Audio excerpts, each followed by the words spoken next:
বিশ্বকবি রবীন্দ্রনাথ ঠাকুর লিখেছিলেন, অন্ধজনে দেহ আলো, মৃতজনে দেহ প্রাণ।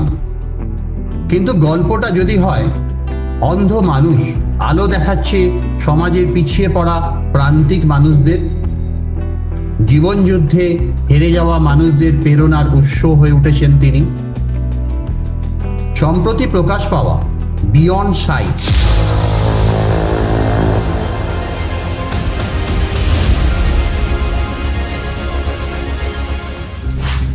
দ্য ডক্টর কাঞ্চন গাওয়া স্টোরি আপনাদের সেই কথাই দেখাবে।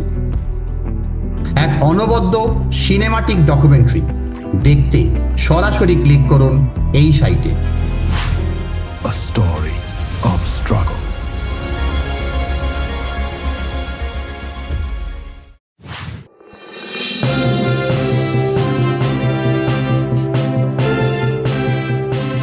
আপনারা দেখছেন শক্তি 24x7, voice of truth, power of people.